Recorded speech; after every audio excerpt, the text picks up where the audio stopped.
Celtics Talk Podcast is presented by 24autogroup.com. 11 locations across New England. What's up, everybody? Welcome into another episode of the Celtics Talk Podcast here on the NBC Sports Boston Podcast Network. And Tom Giles. What's up? Off-day pod. We're making it look fancy. Finally, when we ever get the opportunity here after Celtics post up to be in the fancy digs, got to break out the Celtics Talk. But here's what I want to talk to you about. We are taping this on Thursday afternoon, a couple hours before we find out Sixth Man of the Year award balloting. Yep. So we know Malcolm Brogdon is going to finish in the top two. Yes, we do. And we feel pretty good. Early returns suggest that he is in the lead. About 30 of the 100 votes were in on the Google spreadsheet that people were keeping, and he had a pretty sizable lead over Emmanuel Quickley of the Knicks. We're assuming here in this moment that will get to the finish line. We'll have another podcast to overreact and throw like rocks at the screen if Emmanuel Quickley wins. This screen's expensive. No, not this one. Maybe the cheaper model. But in your mind, Malcolm Brogdon is the Sixth Man of the Year, right? I believe so. I mean, he's been coming off the bench the entire season, right? Mm-hmm. That's been his role, and he's always been a true sixth man. Should that matter? That is interesting because there were times where you do have to wonder, like the Celtics were without four starters for a game. Right. Shouldn't Malcolm Brogdon in that situation be starting, or you're just going to keep him in that six-man role? Because at some point, I can understand why Emmanuel Quickley gets thrust into the starting lineup when Jalen Brunson's out. That does make sense. And he goes for 38 points in a double overtime win over the Celtics on the road. And that's obviously, that actually swayed the odds. That's when Emmanuel Quickley jumped into the lead and basically had it throughout the rest of the regular season for the betting odds on the Sixth Man of the Year.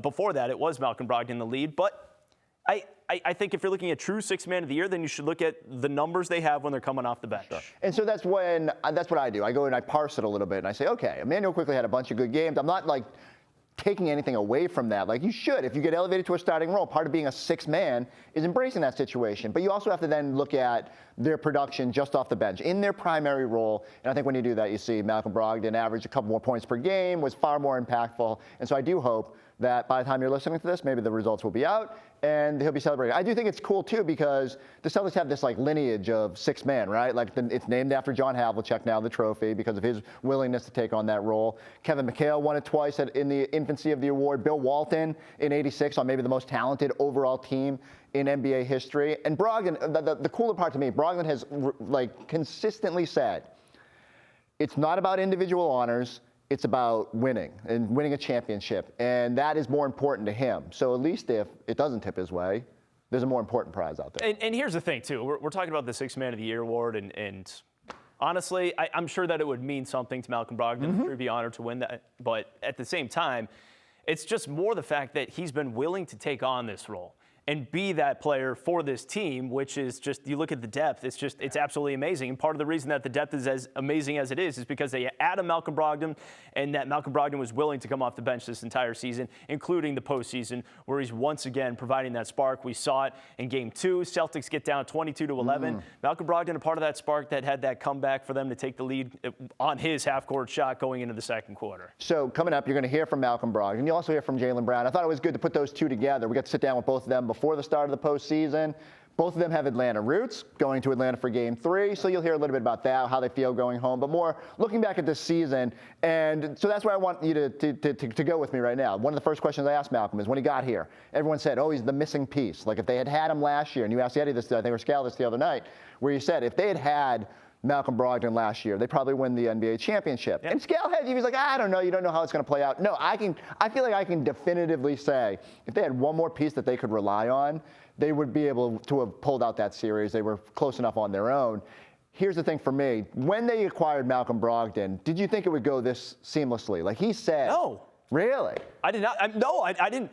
Look, and that's not to say that I love the trade. I love the trade. But, okay, the reaction was, well, how are all these pieces going to fit together? That was my reaction. I was curious, how are all these pieces going to fit together? Does he start? Does that move Marcus to the bench? Is he your sixth man on this current team?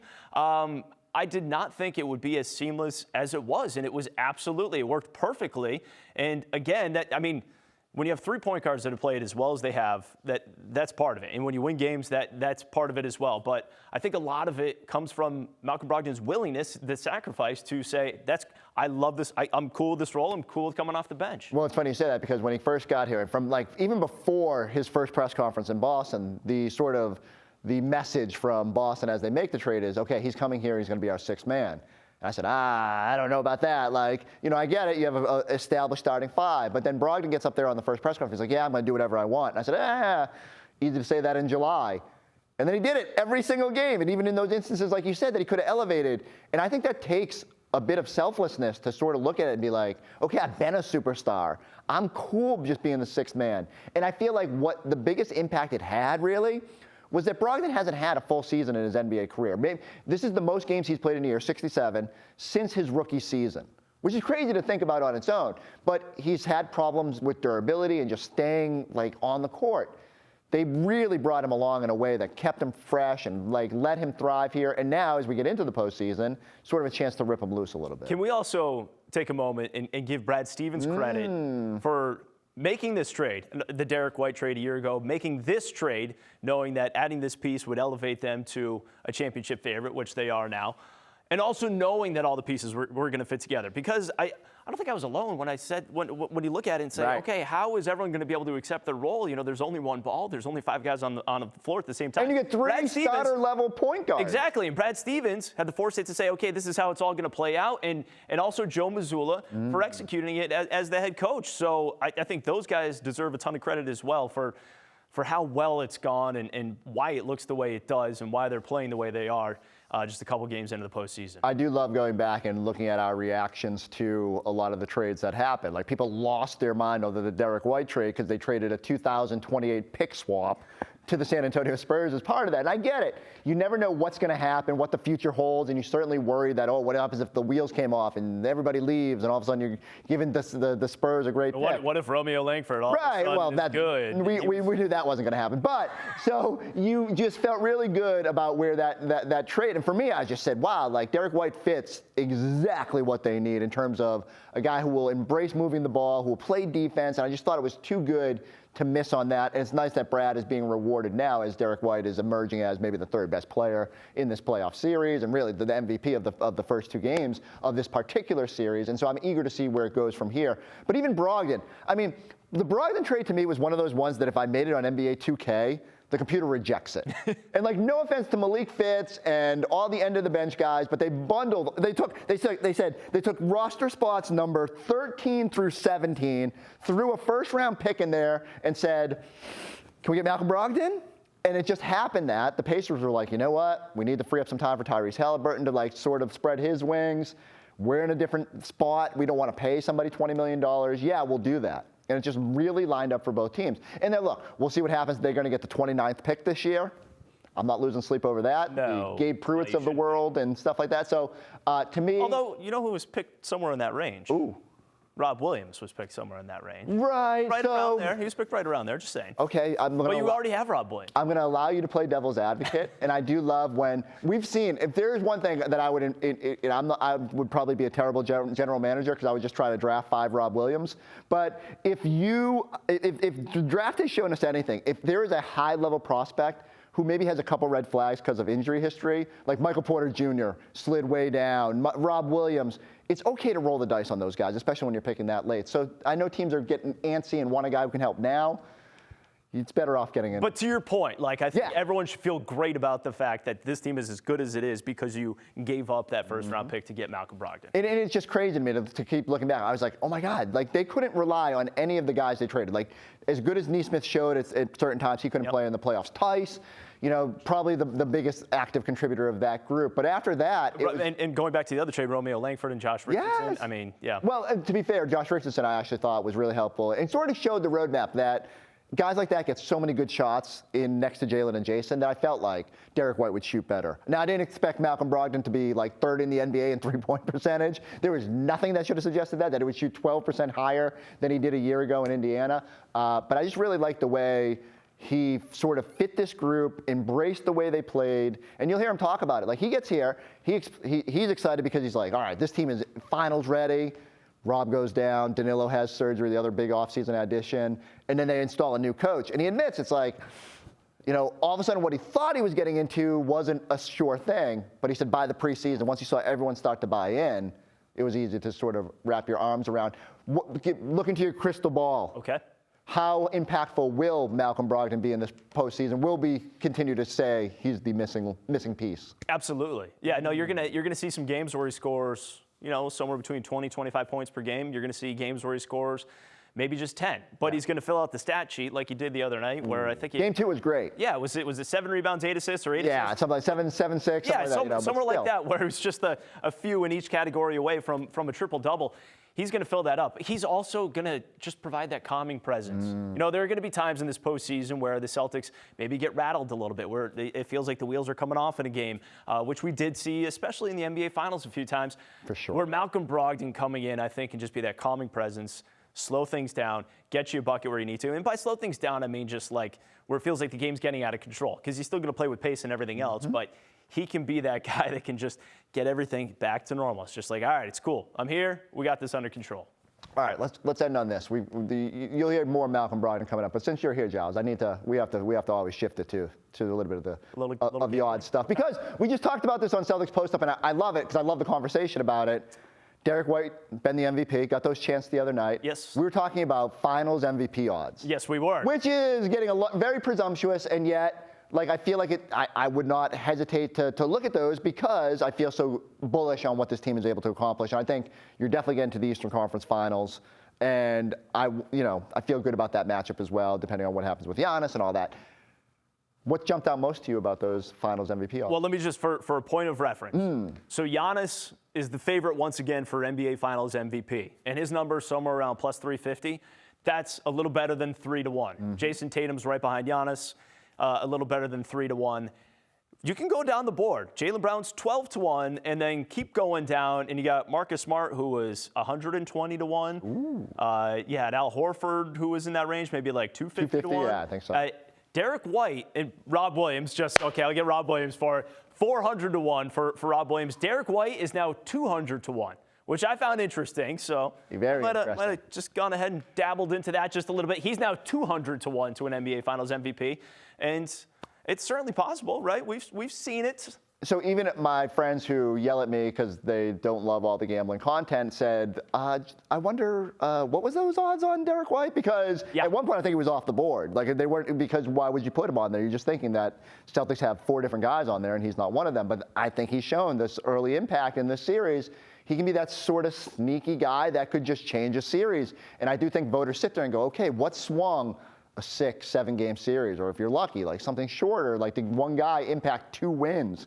If you're looking right now, the Celtics' first 2 games of this playoff series against the Hawks, he has been the one to me that has sort of tipped it in their favor. As Jaylen and Jason have been great, and Rob's done his thing, and Al's been super steady. But I love that super sneaky.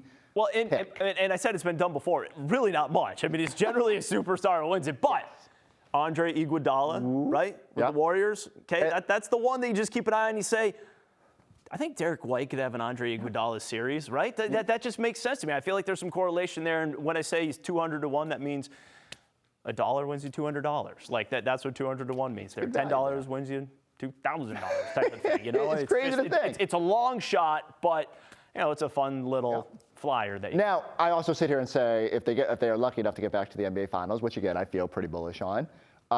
Jason Tatum, who did not have a great finals. It's hard for me to imagine a scenario where he does not show out in a Celtics victory and does not average like 30 points. And I think it would be very hard for him not to be the finals MVP. But I just love the sort of chaos factor. Like, that's why Marcus intrigues me. That's why Rob intrigues me. Because, like, what if Rob just comes out and just dominates a series? Which I hope happens at one point this postseason. I know. I just like, it's what would Rob's stat line have to be to an NBA Finals MVP? What if he just averaged a double-double? Average a double-double plus like 4 blocks a game. I mean, but is that Hold on, Giles, I'm going to need a minute. What I'm saying, though, is that even enough if Jason Tatum goes for 27 and averages 9 rebounds You're probably right. and 7 assists? Like, that's going to be tough. There's a reason that you've got the big names. It's like Giannis, Jason Tatum, Kevin Durant, and obviously it's anyone who's in the playoffs right now, and that list gets shorter and the odds get shorter as you get closer to the NBA Finals and names start getting crossed off. But there's a reason Jaylen Brown is 12-1. It's just fun. It's just fun to think about. It's again, people are going to yell at me when they listen to this podcast and say, "Why are you talking about Finals MVP? Let's get through like one round and think about the next one. Think about the next one." Well, because the next round, Derek White's not going to be 200-1 anymore. Right. So we're letting you know now. We're letting you know now. Do you work early and let it pay off for you in the end? So I am eager to see what happens. I think we're both in agreement. It's either going to be a sweep or a gentleman's sweep, right? Yes. Yeah, I think so. I think if the Celtics win in Game 3, that'll be it. I don't see Atlanta. 1-2-3 Cancun. 1-2-3 Cancun for sure.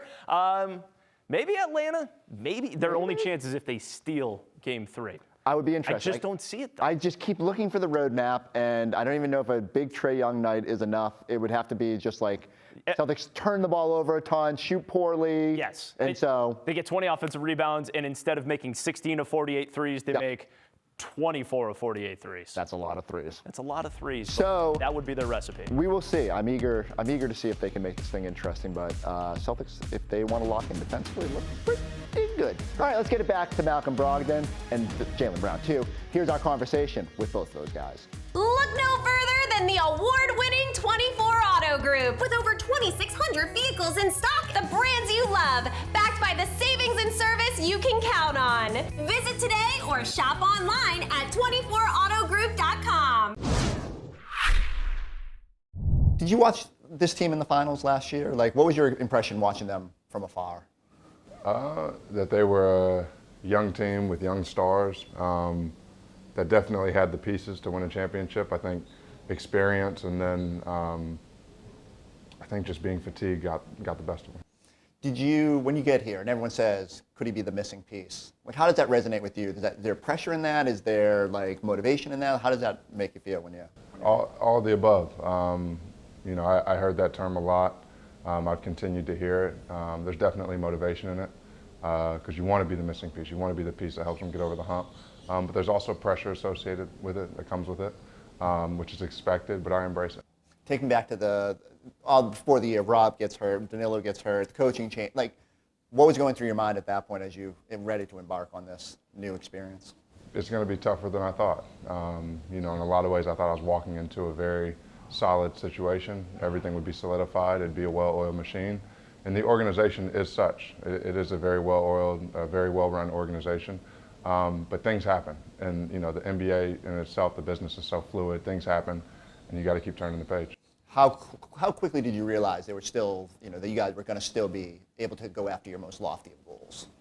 Honestly, in preseason, seeing how guys responded to Joe, I knew that was going to be a big piece for Jaylen, Jason, Al, Smart, the main core.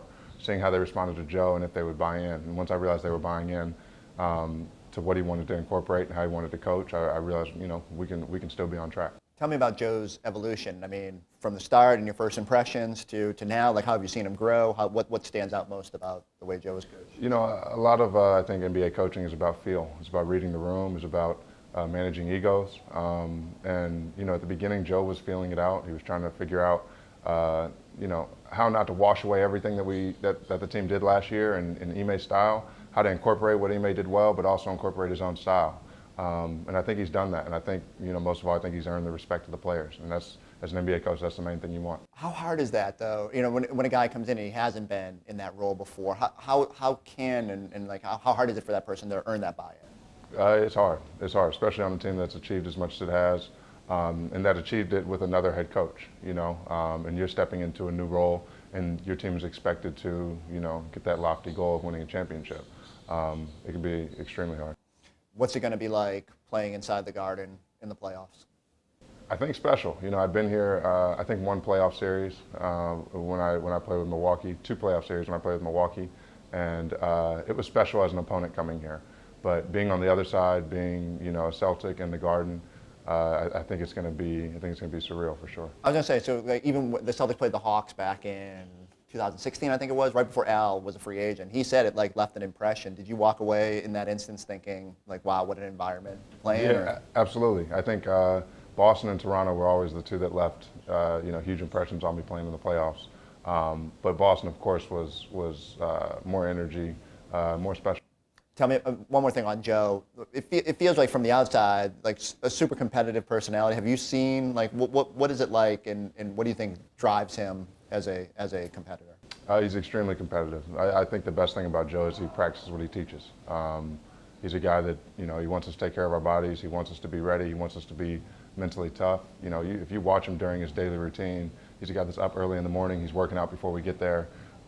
He put me on bone broth, drinking that every morning.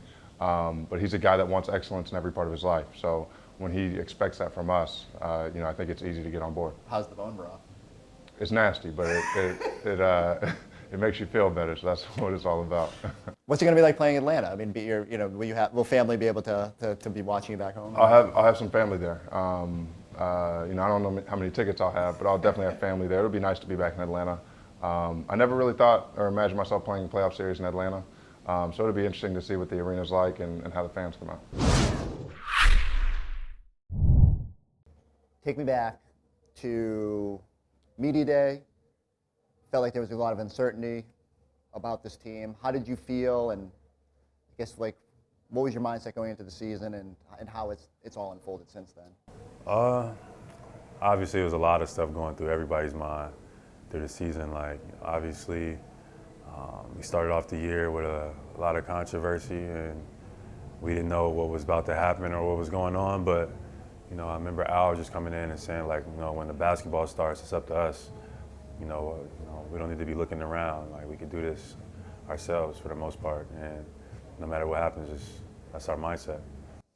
How quickly did Joe win you guys over, and how hard is that for a coach? You had some relationship with him, obviously, him being behind the bench, but how much does he have to win you guys over in that instance to start the year? I don't think he had to win us anybody over. We all just had to buy in. We all felt like what it felt like last year to lose, and we were all hungry to get back. So we were all on board. I don't think nobody was not on board. I think we made it easy for Joe a little bit. What has stood out about him as in that head coaching role and elevating there? What has been your biggest takeaway from? His confidence, for sure. I don't think he likes to be, looked at that as a rookie head coach, or he is, but I think he has that confidence that he carries himself like he's been there before.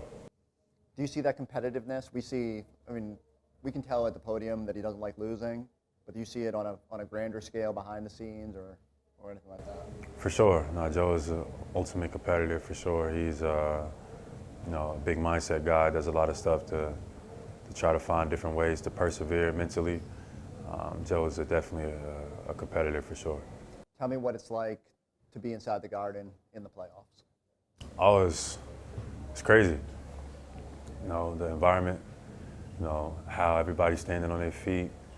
Every play, every possession is energy behind it. Everybody is in tune to the game, and the energy is just high.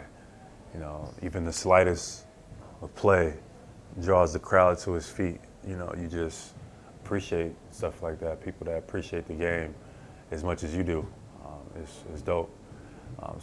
This is obviously a great basketball environment. These fans love and appreciate the game of basketball and have for decades and decades, right? So,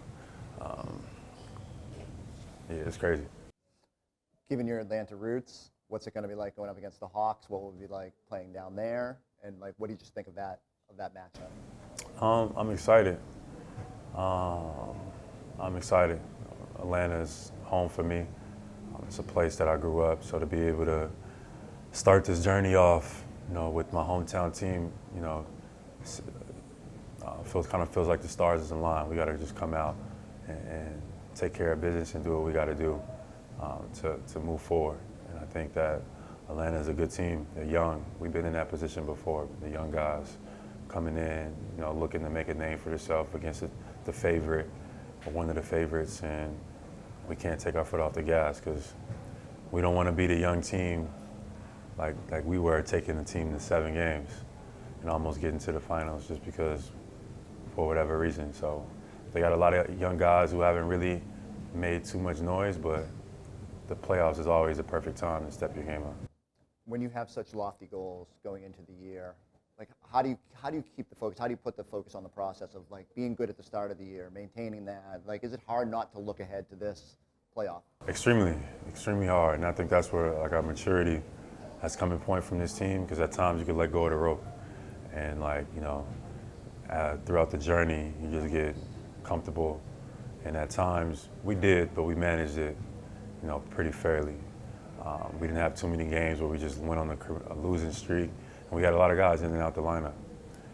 And to be able to be a 57-win team with Rob missing majority of the season, Marcus missing a lot of games, me missing 15 games, being out with my face, I think that was a pretty good feat. Is the mask sticking around for the postseason? Yeah. I'll be wearing the mask tomorrow. And just, I gotta ask, like, does it affect your ball handling, anything like that when you're with the finger, or do you? I think we're gonna find out. Yeah. Tell me about, okay, one more prickly question that you can answer however you want. So the All-NBA votes are in, right? And like, do you pay attention? Some people are compiling like where you're at right now. Do you care about it? Do you just let it? For my own sanity, I don't keep up with it, but I would hope that I would be in the mix for sure. I think that, you know, winning, of course, is important, but you look at the criteria for the last 20 years, like I ultimately fit that criteria. I don't even understand all the way why it's somewhat of a debate in a sense. You got a guy who's averaging top 10 in scoring, on the second best record in the league, and, you know, shooting the ball pretty efficiently from the field, and help lead his team on and off the court. I think it should be the proof is in the pudding type of thing, but, you know, I don't let that control or dominate my thoughts. My whole goal this whole season wasn't to be all NBA, it was to get ready for the playoffs again. I guess, how much would that validation mean, though, to get that, to know what it means, Grant, in the big picture? It would be great. You know, it would be refreshing. But either way it goes, we're still gonna keep it moving. We're gonna still get better every single year. Still find ways to be creative and grow my game, grow my mindset. I haven't played my best basketball yet, and God willing, I stay healthy. I intend to keep taking it up a notch.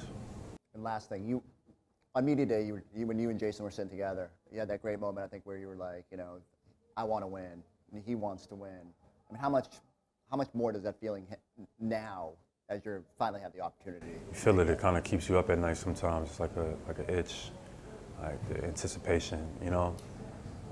But I definitely sense it in Jason right now. Like, he's more locked in. He's more vocal. Like, you can hear it in his voice. The tone of his voice has changed. Like, he's serious, and as am I. So it's an exciting time, and it's a tense time, but it's a fun time.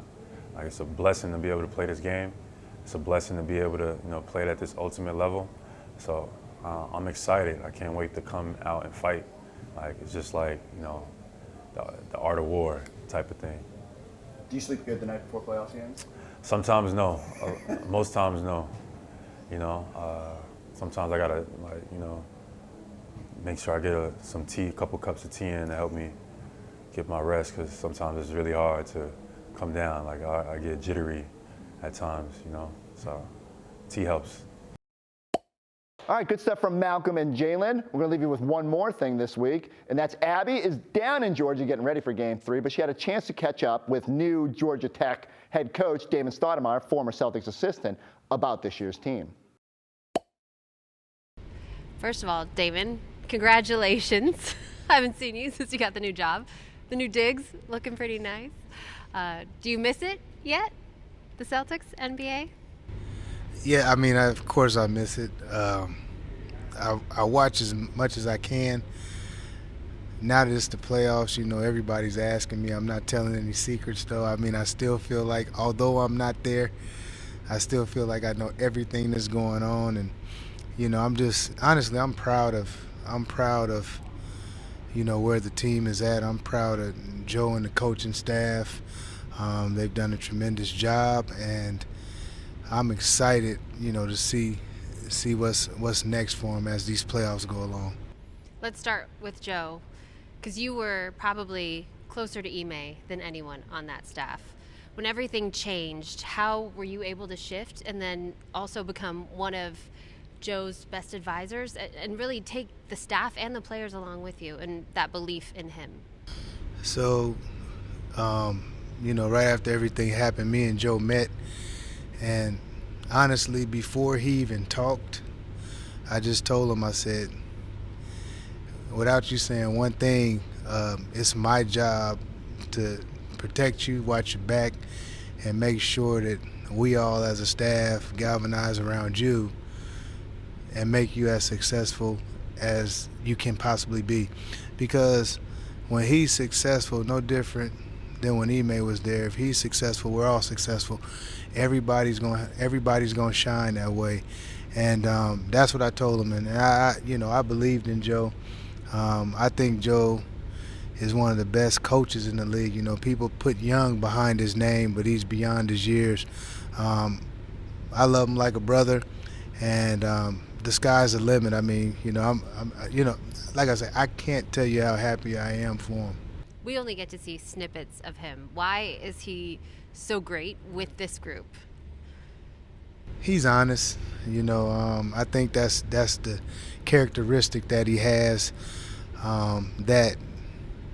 that's made him. I do. I think that he's organized. He's real meticulous. He knows what he wants to do, but at the same time, though, he listens. He understands people's value. As a leader, he's easy to work for. He said he leaned on you early on in your experiences. How has he grown in this one season, his rookie season as a head coach? Oh, I mean, he even when he felt he wasn't doing well to him, I was like, man, you're fine. Like, I think that it wasn't an easy situation to take over. There was a lot of unanswered questions, both on the floor and off the floor, and he did a great job. You can see watching him now how much more comfortable he is. And I told him as I left out the door, I told him, and then I've texted him. The one thing about it is, just trust your instincts. I think that he's been really good, and as long as he trusts his instinct, you can sleep at night. Were you telling him to call more timeouts? So that's funny, so it's funny because everybody, it's kind of like a running joke, like Joe don't call timeouts. He doesn't call timeouts at all. So it was actually the game, those two games I coached. We played the Clippers, and I called a real quick timeout. And he texted me after the game. He said, "Man, you're gonna have me looking bad. You called a quick timeout." but no, he the crazy thing about it, we worked on a lot of those situations. So we were prepared. But and now you see Joe call those timeouts. Now he doesn't rely on just let him play through it. He will call a timeout. But he had to learn that he knows how to pick and choose those situations, and he's done a great job with it. Was it a running joke amongst you guys? Because it was with the media, which is why I asked. He was. No, I might have asked him a couple times, like, yeah, there was a couple situations. Actually, there was one game where I almost called it for him, but early on there were some. Okay. We can move on from the timeouts. How have you seen in your year plus with that group, and particularly the three leaders in Marcus, Jason, and Jaylen, how did you see them grow in your time there? I seen them grow tremendously. When you see them every day, and I'll take it back to the first year, we were struggling, inconsistent, and we end up losing to the Knicks. Barrett hits a late game shot, 3. We come home, and I think that's when you really seen a shift in those guys. I thought that they locked in.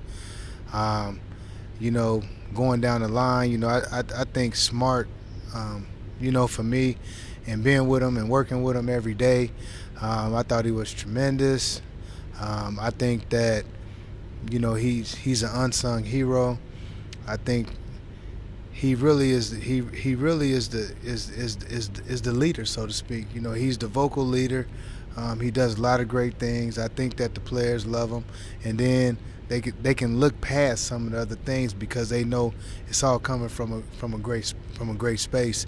And you know, with JT and JB, I think that you've seen growth on both their parts, both ends of the floor. JT's just not as vocal. You know, JB, you know, he tends to talk a little bit more, but at the same time, you know, both of them, you know that their heart is in the right place, and it's all about winning. And I'll say this because this is the biggest thing for me with those two, because everybody on the outside always asks me what makes you guys a good. What I still say you guys. So I'm still saying it. What makes you guys a good team? What makes those two players great players? The reason they're great players is because you can coach them and hold them accountable, and you can't do that to a lot of guys in this league on that level. I think our old friend Tommy Heinsohn used to say, once a Celtic, always a Celtic. So Yes. Damon, you can claim it for as long as you want. What about that group and this team makes them, in your mind, a true championship contender and could get them over the hump this year? I think we've been there. To me, that's the biggest thing. We got off to a great start. I think we went through a lull, and now that the playoffs has started, you know, I can say this, but I never really wanted to say it because it seemed like an excuse. I felt like they got bored. I felt like it was a lull. It was like drag on. So once you realize you can go in somebody's house and beat them, home court advantage is it you know, it matters sometimes. I do think that, but I don't think that it matters with this team. This team has proven night in, night out that it can beat anybody in the league. It can win a tough series. We went on the road last year against Milwaukee. We win Game 6. We go to Miami. We win Game 7. You know, in all reality, we got to play better at home. You know, I think sometimes we get home and have letdowns, but I just think this crew is locked in. As I'm watching them in these playoffs, you see the same thing a little bit in the first two games. You see a trend, you know, get big leads, kind of give it up, and then go right back, you know. But ultimately, you can't do that over the course of time. But I think this team is poised to be right there in the thick of things and win a championship. Is that the one thing? What can't they do if they want to get to banner number 18? You just can't have lulls. And when we get home, we gotta put our foot on someone's neck. You know, we can't let up. We can't get relaxed. And that's the thing that, you know, even throughout my couple years in Boston, I feel like sometimes we get home and we get a little relaxed, and you know, then we didn't play as well. But you know, just, you know, I think we gotta always have our eye on the prize, the big picture. How does this team compare to the ones that you faced back in your playing days, as far as how good they are, but also where their strengths are? The thing about this Boston team for me, and I watch a lot of basketball, even back when we play, I don't think that there's a more connected team. I don't. I think I've never seen a more connected team. So let's call it probably, let's say, right before, about a month before the D. White came in the trade last year. From that point on, I've never been around a group of guys that can read each other, played off each other on both ends of the floor the way these guys do. It's an indictment of who they are, both as basketball players, but as with their character, because it's not easy to sacrifice some of the things that some of the guys have to sacrifice. And you even look right now, you know, I know it's not easy for Grant not playing, okay, but he has to always be ready. I know it's not easy for Peyton. I know it's not easy for Blake. I know, you know, when you've been with guys, you know how they feel because they're competitors. But at the same time, too, winning has since I was at Boston, when I was in Boston those 2 years, winning superseded everything, and I think that's what makes this group special. Where does that culture come from? Comes from the top. I think it comes from the top. You know, from the moment I got there, from ownership to the front office, you know, everybody's been really good. You know, there's a lot of critical thinking within the building in a good way, and I think, you know, everybody challenging one another to be better. Everybody challenging each other to be the best they can be. I think that's what makes the organization so great, and you just don't see that a lot in professional sports. When it comes to Marcus specifically, and this season specifically, because one that he has said himself did not meet his standards, what was he going through this year? And then now that the playoffs have started, what have you seen in a difference in him? I mean, you know, the things that Marcus is going through are probably things that Marcus, if he ever wanted to share, he could share. It's not for me to share, but I would just say this, like, he's always there when you need him, you know, and so that for me has always been the biggest thing with him. You know, when I see him struggle or I see him, you know, mad or whatever, I tried to just reel him in and just bring him back to the moment, because sometimes some of the stuff you can't get back, just come back into the moment. But from what I've seen the first couple games, is a guy that's locked in, a guy that's, you know, ready to help this team win a championship. How different mentally are they than when they went through that run a year ago? So you're the same way. I know. I think they're totally different. This team has been together, you know, even you know, Luke and Sam, you know, they were there for the most part. So the only new guy is Blake, for real, and Malcolm, you know, but, you know, those guys have been there before. They're veteran guys, and, you know, just you know, how they're able to, you know, just galvanize each other. Like, let me say this. Yeah. As I'm watching the team now, it's funner watching them than sitting on the bench, because you see, and you've been in the locker room, you've been in the practice court, so you've been around these guys, and like the way they execute on both ends of the floor, the things they do, like, it's a different style of basketball. It's just not a brand of basketball that's being played, you know. And Robert Williams comes off the bench. So There you have it. Damon, thank you. Will we see you at these games? You coming? Sunday. Yeah? Sunday I'll Okay. be there. Sunday I'll be there. We miss you. You are missed. Yes. Know that. I miss Boston. I do. I miss the organization. I miss the city. I miss my favorite restaurants. I miss my walks. I miss all of it. So, Damon, you are now in enemy territory for this series, at least. What called you back to the college game? You know, the crazy thing about it, I was not looking to come back to college. I felt like I would be up for some NBA jobs. But, you know, Georgia Tech, being in Atlanta, and the ACC, I just felt I couldn't pass it up, you know. And it's been great. It's been a whirlwind. I mean, I'm still living out my suitcase. It's been roughly a little more than a month, and I'm still trying to figure a lot of things out. But the city's been warm and gracious, and, you know, everybody has welcomed me with open arms. Has it only been a month? Yeah. I feel like I'm telling you, it's only been a month. Forever. Yes. I'm sure it feels longer than you. I mean, got the job, dug right in, and I know it was only a little more than 2 years since you were last at, it was Seattle Pacific, right? No, at Seattle Pacific. Pacific College. University of the Pacific. University of the Pacific. Excuse me.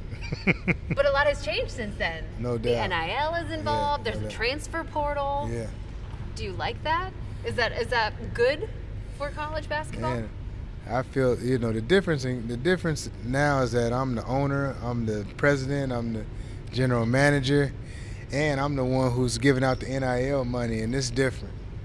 It's way different, you know, and you just adjust with the times. That's what I would say. You adjust with the times, and honestly, the money you give is what you think. Like, if they don't take it, then they move on. But it's different. I'm telling you, it is really, really different than when I left. How much are you taking your experience with the Celtics and trying to input some of that in here, and what pieces of it? Everything, top to bottom. From a organizational standpoint, how I run the program. From a basketball standpoint, to bring something different to college, and so a lot of my influence will be from Boston. I mean, from a basketball standpoint, I felt like I was only there 2 years. It felt like 5 or 6 from the standpoint of the things that I learned, and I thought I'd seen a lot, but I learned from all the guys I worked with, and that was, again, the critical thinking part is what I like to say of it. That it was tremendous for me and my growth. That playoff run alone felt like it was 2 or 3 years. Man. By itself. Man.